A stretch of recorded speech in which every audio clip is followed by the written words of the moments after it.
Ang sarap naman panoorin ng moment na 'to, guys. 'Yan, kagabi po sa Dipolog City, guys, sa event sa gig nila Elias CTV ay merong nagbigay ng bulaklak sa kanila ni Kenji. Ayan, oh.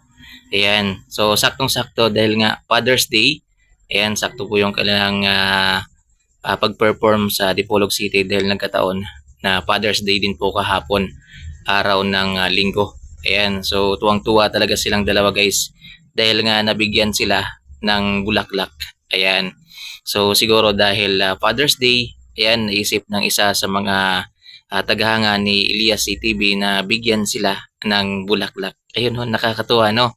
Ayan, napaka-sweet ng mga taga Tipolog City. Tingnan nyo naman, guys, yung moment na yan. Sobrang tuwa talaga si Elias CTV at si Kenji dahil nga nakatanggap sila ng flowers sa kanilang tagahanga dito po sa Dipolog City. Ayan. Sobrang nag-enjoy din po yung mga tao kagabi, guys. Ayan. Although hindi masyadong puno yung venue, siguro marahil dahil merong may ticket. Ayan. So yung iba siguro hindi nakapasok. Kaya maraming space ang bakante sa venue kung saan sila nag-perform. Pero may mga magandang moment na nangyari, guys, sa concert na yan. So maraming nag-participate. Yan, maraming umakyat sa stage para makijamming kina Elias CTV, guys. Pero itong moment na to, yung napakasarap tingnan. At dagdag pa dahil nga Father's Day. Ayan, alam naman natin na hindi halos makauwi-uwi si Elias CTV, guys, kasi nga halos araw-araw na lang po talaga ay meron silang tinutugtugan, meron silang gig, kaya hindi siya halos makauwi para mag-celebrate ng mga ganyang celebration. So nakita ko sa post ni Ma'am Abby. So nag-greet po siya kay Elias CTV at nag-ano po sila, guys, kumbaga meron silang salo-salo. Yan, nag-prepare naman po si Ma'am Abby. Yan, para po sa Father's Day. Yun nga lang, hindi nga lang nakauwi si Elias CTV, guys, kasi sobrang hectic talaga yung schedule niya, guys. Kaya siguro bawi na lang sila sa mga araw na wala silang gig. Pero sa pagkaalam ko, matagal-tagal pa bago makapagpahinga si Elias CTV, guys. June 22 pa yung kanyang next na rest day. Yun, grabe, sobrang tagal pa, guys.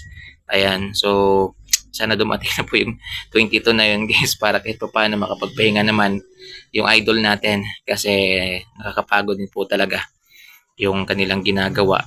Palipat-lipat sila ng probinsya para lang mag-perform, para lang puntahan yung kanilang mga nakaschedule. Ayan, maraming salamat po sa nagbigay ng bulaklak kay Uhahay. Ayan, bilang isang taghanga po ay napakasarap sa pakiramdam na mabigyan po ninyo ng bulaklak yung idolo natin, guys, na alam natin na deep inside po ay namimiss na rin po niya yung kanyang pamilya at sana sa mga ganyang moment ay magkasama sila, guys. Kaso nga lang dahil nga meron siyang trabaho na dapat gampanan, sinit aside muna yon.